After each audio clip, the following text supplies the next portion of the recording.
The following is a presentation of TFNN.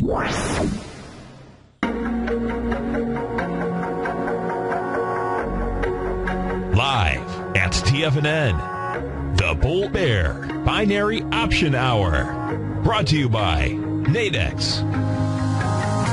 Call now. Toll free at 1-877-927-6648. Internationally at 727-445-1044. Now, Tom O'Brien and Daryl Martin. Welcome, folks. Daryl Martin, Tom O'Brien. Appreciate you growling and prowling out here with us. Right now, you get the Dow down to 25. Nasdaq's off 3. S&Ps are off 4. We have gold up $1. Silver is flat. You got bonds. They just refuse to get out. 10-year up 10 ticks. The 30-year up 11 ticks. King dollar is back 219 ticks. You got the euro up 36. And, folks, if you haven't test drove the Nadex platform yet, you can do it real easy. Come over to our website at TFNN. Go see the banner on the top, on the side. Hit that banner. Bring you all of about 2.5 minutes to bring the exchange up. They'll put $25,000 of funny money into your account so you can see how these contracts trade. Man, Mr. Daryl Martin, each and every trading day, 1 to 2 Eastern Standard Time, he's out here trading it.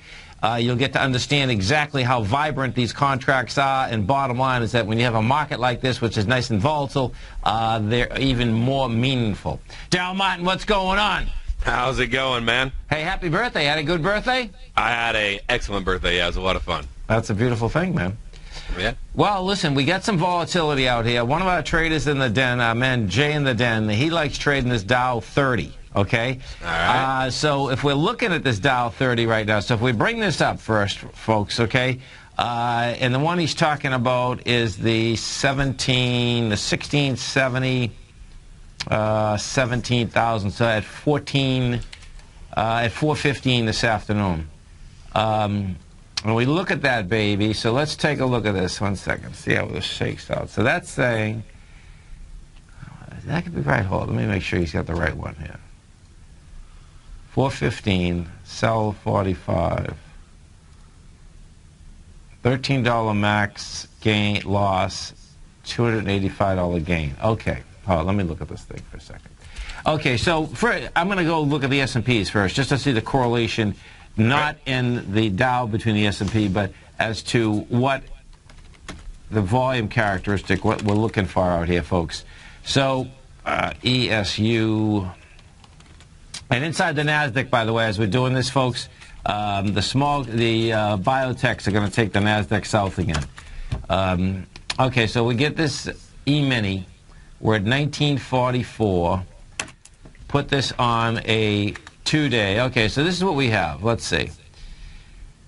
You have the spike at 0940. That's at 1989. So we know we're going to go back to that level. The spike at the 0840 and the jobs numbers come out. That's already get tested. So that doesn't have to get tested again. Okay, now let me go over to the diamonds. Okay, so in that context, let me just see what he's talking about now. Look at, they're all trying to sell it right now. This is so funny. Sell. And when you bring this up, folks, you can see them out there right now, and they're trying to split the bid. And the bid's not that much. It's 16. Okay, let me figure this out. So if I sell 10, I see. Wow, that's wild. Is that right? Yeah, that's right. Right now, okay, so check this out. So that's a $9 risk for a $291 gain. That's pretty intense, man. I see why he likes trading these. Okay, 1 second. Yeah, you see that? I mean, that's pretty intense. Now, that's saying, okay. That'd require, a $290 gain would require a, what is that, like about a 350-point drop in the Dow? Yeah, so. Yeah, so that's unrealistic, right? Right. It's unrealistic today, let's put it that way, for sure. But it doesn't have to drop that far for you to be profitable. You only have a $9, risk. Yeah. But we're talking about 50 pips of that's going to have to be given up. That's a lot. Yeah, so I still think that's a lot. I got to go over here and look at it on the scanner. Yeah. So pulling this up, looking at the 1670 or 16.7 to 17,000 there, out of the money by 52 ticks. Yeah. So that's a pretty massive give up. But he did say, long shot. He understood. No, I understand. But, okay, but I mean, we're talking about 42 ticks is about back to half deviation. So we do have a potential move down to 16.9 as a 1 deviation move on the day. So it's not an unrealistic move. No, but let's do this. I want to go back over to the S&P because what is this realistic on a basis? I suspect, folks, is that if we take a look at this the future, even this 10 to 12. Let me look at this quickly. This is where you need the scanner, folks, because no matter how fast my fingers are, they're not as fast as that scanner. That's for sure. Okay, so in this aspect, we're at 1994, and what is nice is a 1995 out there that you can sell at 1993.10, and that's not bad. That's $17 risk for an $83 gain, and that would mean that you're only going to 1985, which the low of today was 1988. Yeah, see that? I like that one. That's the one I like. Now, okay, say, do me a favor. Take that scanner and just, if we scan the rest of the day, let's see, 1995. Is there a better one I could do out there time-wise? Let me see. If I do the 415, you're too far away from it. We do the daily. Yep. I mean, we go in there, and I mean, basically, that's 12 o'clock. If you want to go down to 415 to get that kind of risk, there's not a great. There's not. No. Actually, here is. Well, it's 5.5 points you're giving up. Yeah. No. This is the one. This is the one, folks. This is the one. It's a 2 hour. It's an hour and 45 minutes at this point. Okay, but that's the number, because what you have. Well, it's the number for me anyway, because what ends up happening is that. And what you could do is, you got to fire away at this baby, because this baby wants to go retest those bottoms, folks. Okay, so your risk versus your reward is the problem. The slight problem is that so you'd be selling the 1992.10 right now. So that would be equal 29 to 71. That's what it really comes down to. The reason I like it so much is that I suspect you're going to at least test the bottom of this out here again today, which is 1988, which will get you some juice. You could close it out right there, but that's the number. And if you do get another expansion with volume down at those price points, then you're in good shape. So the price projection is there. The real key there is that you have an hour and 45 minutes to do it. So. Right. If you haven't test drove this product yet, folks, you absolutely have to do it. If you were trading the currencies yesterday, bottom line, that will be the ultimate on the amount, no matter which side you're on. Okay, so if you're on the wrong side, you got stopped out, and that's it. If you're on the right side, depending on what currency that you had, what contract you had taken, you're probably laying at the Four Seasons right now, because the dollar and the euro just went just about maximum they could go in one day. There's no such thing as a maximum in one day, folks, okay? You talking about yesterday? Yeah. Oh, my gosh, yeah. And it was a triple deviation, which is like 99.7 of an expected possible move in a day. Oh, yeah. I mean, and the key is, and Darryl, I've talked about this before, folks, this is a much longer-term move inside the dollar. And the cool thing is that you just got to stay on it. That's the bottom line. Meaning, if you stay on the longer trend, this is what ends up happening in any type of bull markets. The bull market saves you. That's the bottom line. Right. And the dollar is in a monster bull market. And what ends up happening is that even on a shorter term basis, if you get the longer term right, what ends up happening is that the shorter term can take care of itself. Yeah, you're going to lose some trades, particularly because of the type of move that it had yesterday, meaning like now where do you get in? So if you look at the dollar right now, this is where you're going to back down a little, because it's like, okay, man, how much are you going to retrace? You know what I mean? Because it's unheard of that it goes up that high. So now the key is, okay, now where's the retrace to and what it is? This is where just patience comes in, because the longer term right now is 85.50. And the longer term for the euro is basically toast. No, the longer term for the euro is that's that par we were talking about. We were talking about that last week. Listen, man, it's crazy, man. And you're gonna get it. Keep this up. Yeah, no, you're gonna get it a lot quicker. And Europe has larger problems than they can't get the thing going, folks. The bottom line is that they get political and monetary problems in a huge way. So. So, hey, what did they do for your birthday? What did you do? Got a massive, like, 30-foot RV. Yeah. And then we drove over. We went to a place called Turner Falls, which is this big campground area with waterfalls and everything. Sweet. We camped out there a couple nights. And then we went out to a place called Tiger Safari. Okay. And really cool, like, tiger rescue place and all that. And we got pictures with tigers. Nice. Tigers, like, literally, like, sitting, like, right there, like, a foot in front of us. Nice. So that, I mean, like they're cubs, but, Yep. I mean, the cub was, like, as big as my daughter. And so that was really cool to get those out, out to you. So tigers, right? No, totally. And and then we went on up, and we went to Frontier City. It's a place I used to go as a kid a lot. Okay. And because I lived in Oklahoma City when I was back in, like, elementary school. Yeah. And so that was really cool taking the kids there. It's this big Western, like, amusement park, Right. And it's all Western theme everywhere. And so the kids love that. We went out to a couple science centers where you get to do a lot of hands-on, science experiments and everything. Yes. That was fun for all of us. And then we drove on back. So, Nice. but it was really cool. It was a lot of fun. That's a beautiful thing. So we got this S&P coming with us, folks, okay? And this is where, inside this structure, you got to remember that you don't have to wait until 12 o'clock to basically take it out. Right now, let's see, what do we have minute-wise? So you're 7 minutes into this bar. The bar we're looking at has 87,000 contracts. You're at 40,000 right now. The bottom, it's going. Yeah, it's going. The bottom of that bar is 1989. So what you'd like to see is, I'd like to see it not hit the bottom of this bar until the next 10 minutes. Because what you have, I use 10 minutes intraday. That's what I use, folks, okay? It doesn't matter what you use as long as you use the same thing consistently, so you get to understand how they work. That's all it really comes down to. Right. This aspect here, as it comes up to it, if you're bearish, what you want to do, you want to have it stop right before it. It'll build up a little cause. Because, see, the breakdown here, now, if remember yesterday, the larger breakdown here, folks, on this S&P, and this one's cool, the larger price projection is 1975. And where I'm getting the 1975 from is that when we croaked yesterday at 1,300 hours, at 1,500 hours, that sets up a 1975 S&P, future S&P. So if you always keep that in mind, cognizant in mind, where the ABC structure is, especially when they break with volume, then one adds to the other one. On a short term, I'm saying to myself, okay, the 1988 is good enough right now on this trade, but we know that 1975 is hanging out there, which, the surprises right now, I suspect will be on the downside. Yeah. And we're looking for about a 1988 on the expected move on the hour, too.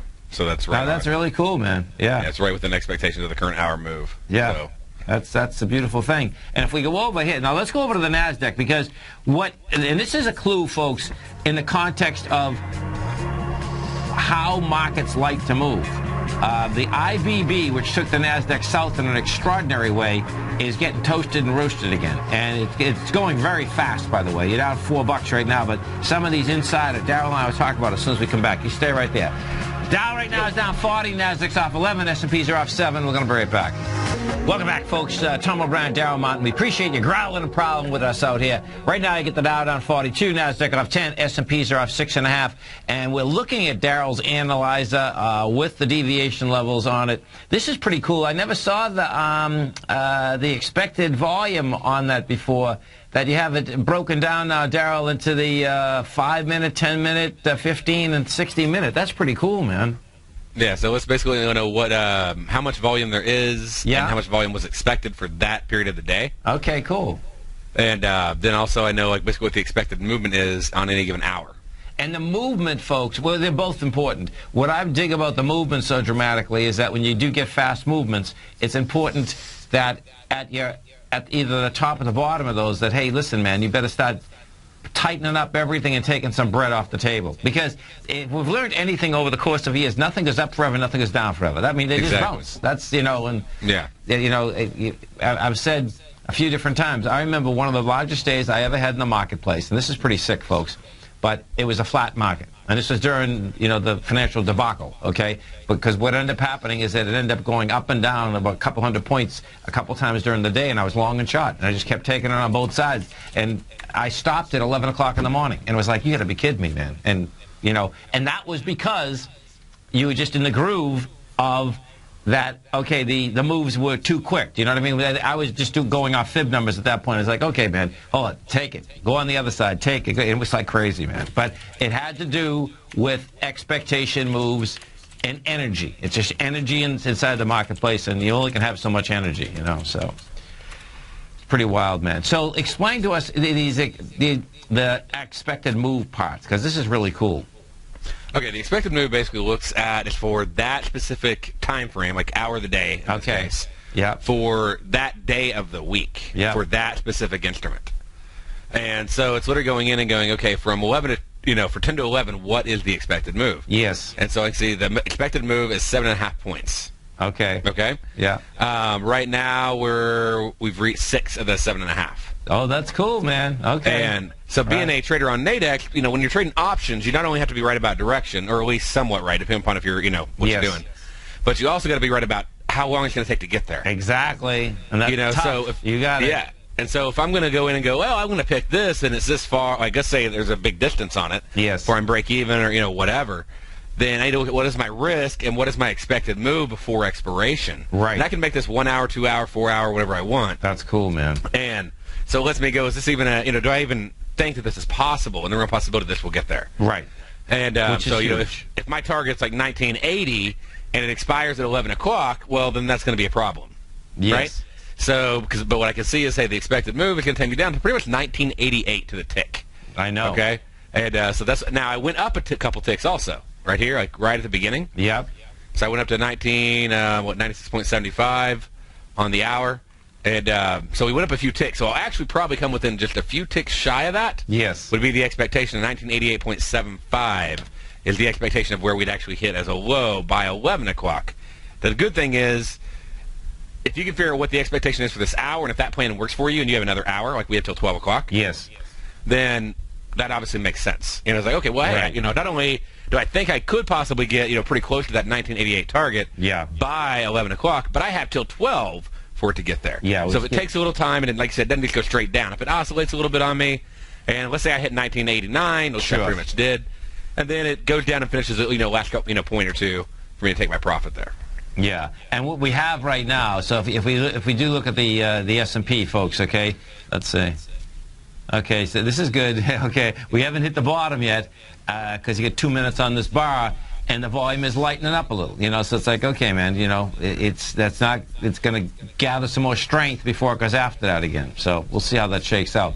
Let's go to Victor in New Jersey. Hey, Victor, what's going on? We lost him. He wanted to look at ABX. ABX, I believe, is Barrick Gold. That's up 12 cents right now. You're at 17.14, and I wouldn't be touching this baby right now. You know, now see, this gets interesting too, because not all the gold and silver equities, folks, okay, came down into their strength with volume like ABX did. ABX came down yesterday with 14 million shares, and you're going into 17 million. That's too close as far as I'm concerned. And I'll just show you what a difference is, even if we go over a Gold Corp. Now, I don't own Gold Corp either, but Gold Corp came down pretty good. Gold Corp came down with 6.4 million shares, but you're going into 11, you know, and you're going to 7.3. You stay right there, folks. Daryl and I are coming right back. Don't forget, if you haven't test drove the Nadex product yet, come over to our website at TFNN. You'll see the banner on the top, on the side. Hit that banner. Bring it up. We're going to walk you through how this platform works. Dow's down 30 right now. Nasdaq's off 11. S&P's off 5.5. We're going to be right back. Welcome back, folks. Daryl Martin, Tom O'Brien. Appreciate you growling and prowling with us out here. Don't forget, folks, at TFNN, every trading day, we start live content at 8 o'clock in the morning, go from 8 to 6 in the evening with live content. We replay that. All of that content you can get right on your cell phone at tfnn.mobi. It's tfnn.mobi. If you want to get Tiger TV, just go to tfnn.com, and you're going to see the TV on the right-hand side. Hit that. You get the audio, plus you get the video. We're talking the Nadex product right now. Now, it's going to get really interesting because the sell is the sell of the 1985 to 1995 number. That's a noon expiration, and what you have here is that the expansion on the way down, which is a beautiful thing, with 4 minutes into this, we're 5 minutes into it right now. Yeah. What you got is this, folks, okay? You're 5 minutes, you're at 28,000. That's a good scene. Why? Because that gives you 56,000. You still haven't hit the bottom yet. What you have done is that you've hit 87,000, which was the low that was established at 940. You know, the low that we're talking about that wants to get tested is the 1989. It's 1989. It's not the 1988. The 1988 came at 0600 this morning. The 1989 is on the table. The reason it's on the table is that that's a high volume low. So you get plenty of time for this baby to basically come down there. And what you're going to see at the end of this bar is you're going to see an expansion of volume. I suspect won't be as much as the last time down here, but yet you still haven't hit the low. That's the kicker. When you haven't hit the low yet, and you have had an expansion of volume, which this will be an expansion of volume from the last two bars, then it's like it's not over yet, meaning the pressure to the downside. So it's going to be wild watching this whole baby shake out, no doubt. Yeah, it's still unraveling there, and like we have that big high volume bar off the NFP this morning and all that too. Oh so. Man, I'll tell you, the volatility, folks, is not only back in the marketplace, but it's back in the currency market in a huge way. Finally, the right? The commodity market in a huge way. That's right. And the bond market. Okay. Now it really hasn't got volatile yet in the equity market. You know, it's come down, but it hasn't. But you're going to see that happen. You know, whether it's next 3, 4, 5 days, it's going to be there. We've been dancing around these highs, so that usually slows things down a little bit. Oh so man, once it pulls back off of them, it's going to be a fun ride. It has been dancing too. There's no doubt, man. There's no doubt about that. That's a good term. And you know, we'll find out whether it's the last dance or not. I would like that. So right there, we're just right up at that 2,000 point. Like this morning, what a tick off of it. So it's just coming right up to it again and again and again. No, there's no doubt. And what you have, see, what's really wild to me is that yesterday, you know, because the European Central Bank saying, okay, they're going to monetize the debt now also, and they're going to buy asset-backed securities, which is a lot harder for them to do, by the way. Okay, folks? And at that point, you know, there was many analysts that say, okay, that means that that's the end of the bond market, rates are going to go up. And on a technical basis, folks, the 10-year and the 30-year are still in ABC structures on the way up. That's the bottom line, okay? And they've proved it. Until they prove otherwise, that's where they want to go. But the fundamental aspect is actually, I can make a larger case for the fundamental aspect, because it's like you have all this money out here, and there's so much cash, it's insane. I'm talking about sovereign money, I'm talking about countries, I'm talking about trust funds, I'm talking about colleges. Inside their prospectus, you got to wrap your head around this. They can't put all their money into equities. They can't put it all into real estate. They have to put some of it into bonds. And the allocation inside these charters is a lot of money into bonds. Well, what bond market do you want to put it in? Do you want to go to France right now and get 1.2% for a 10-year? Or do you want to go to Spain and get 2%? Guess what? You want to go to Portugal, who's already told you he's broke, and get 3%. Or do you want to stay in the U.S. and get 2.4%? That correlation there, to me, is so much more important than everything. Because it has to do with what is the playing field. And the playing field, folks, is absolutely huge, number one. And the playing field itself, we are paying a huge percentage for 10-year money. Because when you're talking percentage-wise, we are basically paying over 100% of what France is paying. It's like, why? Why? It's, you know, so in that context, you know, my take is that bonds are going higher, yield is going lower, and that's not even talking about that the market wants to go south. The market going south, you'll see so much money go in the bond market, it's going to be sick. We're going to probably, and hey, folks, if you're getting a mortgage right now, go get it. You know why? You should be able to get a 3.8 mortgage. I was basically out there yesterday looking at some of them. 3.85 I was getting quoted yesterday on a 30-year. That's, how cool is that, right? Here comes our S&P. Really? It's a beautiful thing. There it goes. Come to Daddy. It's a beautiful thing. I think I might go ahead and take some of those. And, here she comes. Oh, she's going to blow it away. Watch this, folks. She's going to blow there we go. So now what you have now, and what you have to do on the other side, folks, you can put your buy back in. Put your buy back in, because you're not going to get the 1985. That's how this thing works, okay? You can get 1985.50 or something, because now the next number is 1975 is on the table. And we got, see, this is cool. So when I was talking about the last expansion, you had the expansion, did 53,000. Remember, we were at a 44 clip. We did 53. Yep. Now you're at the expansion that we got to get almost 100,000. And we just started the bar, right? Yeah, we just started the bar. So we'll see if that happens. Now, you get two different things here. You get 100,000, and you get a close. You close under 1989. Right now we're at 1989. But you get a close under that, the 10-minute bar. Game is on in a big way, folks. And it's not a large stretch to get down to that 1975 today. You know, you got to remember something. This is the first week of normal trading inside the marketplace, and this is one of the longest stretches that we have from now until Thanksgiving that there's real trading going on without breaks in between. And what happens with real trading without breaks, that is a problem many times for larger trends. You know, so we'll see where this whole thing's going to shake out. But thus far, what we do have is that you're under that level. It looks like it wants to put more pressure on. Now, as I said earlier, the IBB was getting blown apart, and that's important to understand. And only in the context, folks, that the IBB has nothing to do with the S&P, but it has to do with the velocity that it can bring the NASDAQ down and the NASDAQ 100 down.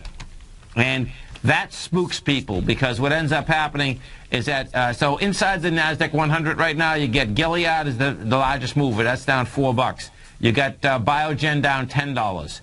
This morning, you know, Tesla's down. It's the first time it's been down. It's down $12. And what that's all about, folks, is that Tesla, Elon Musk was on TV today, and it was the first time I've ever seen a CEO be so clean. And they asked him, you know, about his stock. And normally CEOs, when they talk about their stock, they say, oh, I don't know where my stock is or what the price is, right? And they asked him, do you think the stock's high? He says, yeah, I think the stock's high. He says, on a short-term basis, yeah, I think the stock's high. No, it was refreshing, do you know what I mean? And he says, on a longer-term basis, no, I think it's all right. Short-term basis, yeah, it's high. So they're whacking the stock. It's down $13. And Tesla has a huge short interest. It's 27% short interest. But I thought that was an intriguing comment. You know, it was refreshing. It was absolutely refreshing that he had the guts to say that, yeah, I think the stock's high, but guess what? You know, that's a short-term basis. Longer-term basis, we're going to get the job done. So, look at that right there. Right now, we're sitting right at that expected move on the hour. Yeah, and you right have to the tick. To the tick. And let's see. So we put this. I grabbed a little over $500 on that. That's a beautiful thing. Listen, man, I mean, you know, risk versus reward on this Nadex product, folks, is phenomenal. It's absolutely phenomenal. And as Darryl has said earlier, and we both had said earlier, you got to trade these products at the beginning of their cycles. You know, the reason is that the opportunities are normally better, you know. Now, what does happen is that the spreads keep coming in, which makes that opportunity better also. Right. But if I've found anything out is that, you know. Speaking of opportunities. Yes. Nadex is, I just saw a filing. I read all the filings that go out. Yes. And they are September, basically next Thursday. Yeah. Okay. They're opening up to Canada and Mexico and all the U.S. territories. Oh, that's a beautiful thing. Yeah. That's huge. So lots and lots of new traders are going to be able to have access to Nadex, which is huge because they don't have access to a U.S. regulated, you know, like retail-focused Forex and commodity binary and spread exchange anywhere. Right. So that's going to open that up, and I know there's a lot of our Canadian friends that have been looking for that, and I get emails every week from people in Canada, looking for it, and so I'm positive that it's out there everywhere else as well. So. I just know at Canada, like I said, I probably get 4 or 5 people a week looking for it to be in Canada. And what happens, folks, is that the more folks that are in both sides, because what happens in the Nadex product, folks, you can split the bid and offer. Okay, it doesn't mean you're going to get it. Okay, what does happen, which I've seen, is that when I'm splitting it, when you get fast pops, you will get it. Do you know what I'm saying? It's not liquid enough yet that you can actually split it and it's quick, but you can split it, and when you do split it, on both sides, if you get a pop up and a pop down when you're selling, it's where it's at. And it's where it's at putting it out there, believe me. So it's gets intriguing here. Some of the high volume stocks in a low volume market out here. Let's see what we have. You have Gilead's getting whacked here. That's down 5%. And what that's about is that their $89,000 drug they're going to basically give away in a lot of different countries now. So that's getting whacked pretty good. The Gap is down. Tesla's down $12. What's Michael Kors? Michael Kors, you know, it's amazing that Michael Kors is not down more. I mean, it's been down quite a bit. But what you have inside Michael Kors is that the two largest, that's a beautiful thing, too. And in fact, and, you know, I'm going to change gears on you for a second, because when we did start, folks, what we were talking about was one of our target traders in the den, he loves this Dow, and sure enough, you know, even though it hasn't hit the price yet, guess what? It's already in the money in a big way. That number there, that first one I brought up, is already in the money by $210. So that's pretty intense. There's no doubt. Isn't that wild? And I love it. Yeah. And we're at 17. We're down $50 now. We're down $49. So you're talking about the Wall Street one? Yeah. Yeah. Yeah. I'm break even on that one right now. I was up like 80. I left those on. What basically because I made more than enough to pay for all my risk on the Dow. Right. Okay, so I put the Dow on. I was like, hey, I got till 415. Okay. This thing does break. Yep. I clean up. Right. You know, and that's from Jay there, the Tiger's Den. I know. We got 13 times 20, so, you know, what is that, like, you know, $230, whatever. Yeah. And, but, I mean, I brought in over here on the S&P trade. I got, what do I see here? I have the screenshot up. Brought in 560 on that one. Right. So, you know, more than covers my cost. Now it's, you know, it's sort of a risk-free trade. I'm risking some of my profits, but if nothing else happens, I'll still walk out with money. You know? It's huge, man, and it's very quick, folks. Okay, the bottom line is that, and yeah, as Jay says, all of us know if you trade this product, you better take your profits, folks. Okay, because if you've traded any type of option, the quicker you take the profits, the quicker they're in your pocket versus back in the marketplace. Because that's how fast they move. I mean, that's the reality inside an option that is expiring. And that's what these actually are. The difference is that the spreads in the time frame is really cool, particularly because of the day trading aspect and the volume aspect. It's basically what I say is this option is for day traders. Yeah, exactly. And I remember when I was first learning to trade, and I took my $5,000 out of my wife's, actually not mine, hers. I took her $5,000 out of her teacher retirement account. Yeah. Okay? That was what I started live trading with. Okay. I'd been studying for a year, demonstrating for really a year before I placed my first trade. Yeah. And I just didn't have the money. Yeah. And so we decided to go for it. You know, I was working in demo, let's go for live. Okay. And this is, I don't know, a decade or whatever, quite a while ago. And so I'm going in, and the platform I'm in didn't have the $25,000 rule built in on accident. Right. And I built the thing up, and I was trading options the entire time. Then I had some mentor guy that was helping me out. Yeah. And he was like, wait a minute, you can't day trade options. Yeah. You know, because the bid-ask spreads are too huge and this and that and whatever. But I'd been doing it. I'd grown my account from like 5 to 20,000 in about 45 days. Right. And I'm like, well, whatever I can't do, I'm doing it. So I'm going to keep doing it. But he's like, you can't do that because of this, and this, and this. And right. I mean, I basically went and I would buy out of the money options that were really cheap that I saw had the highest delta. Yes. So I could get the most bang for my buck. That was my strategy. I was doing it like right around earnings. Okay. So I'd find cheap ones that didn't have a lot of premium in them anyway because they were out of the money. That's right. That had the highest delta dollar for dollar move, and I'd just go in, I'd grab them, and I'd just keep doubling my money over and over again. You know, like 10 cents to 20 cents, and I'd put in $500 on the trade. Sure. And anyways, but what I love about that is I learned I started off with the mindset that you could day trade options. Oh yeah, no. And then literally, like 8 years, 10 years later, I learned about Nadex. Yeah. And here I am day trading options again. Right. Right. And this actually built for day traders. So I love it. No, there's no doubt, man. You stay right there, folks. Darryl Martin, Tom O'Brien, appreciate you growling and prowling with us. And, of course, coming up next, we're going to have our man, Mr. Basil Chapman. Nico and Paige are going to keep you healthy at noontime. Daryl's going to be back at 1, Dave White at 2. I'm going to be back from 2 to 4. Dow right now is down 49. Nasdaq's up 16. S&Ps are up 7.5. We're going to be right back. Welcome back, folks. Darryl Martin, Tom O'Brien. Appreciate you growling and prowling with us out here. Right now, you get the Dow down 30, Nasdaq's down 11, S&Ps are off 4.5. Let's go take a look at some of these Dow stocks out here. So inside the Dow, you get American Express is down 39 cents. You get Boeing off $1.25. Oxy's down 128. You get Big Blue up 25. Inside the energy sector, it looks like that's going to get toasted and roasted also. Slightly. You get ExxonMobil is actually up 22 cents. You get Schlumberger off 33. Inside the financials, have basically been holding up, but right now they're basically going sideways. You get Goldman down $2. JP Morgan's off 28 cents. American Express is off 59. You get Visa off 61. And inside the right now, there's no doubt inside the NDX 100.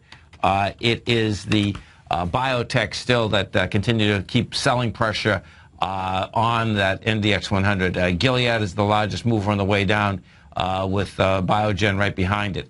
Putting juice into the NDX 100, you have Vertex Pharmaceutical up 369. Vipul Communications, that's just a dead cat bounce. That's up 21 cents. ESRX, let's Express Strips, I think that's a dead cat bounce also. That's not that bad, actually. Let's take a look. That's at 75. Yeah, it's not a dead cat bounce, but it doesn't have much juice underneath it. The fourth largest one putting juice into the upside is SanDisk. SanDisk is up $1.61.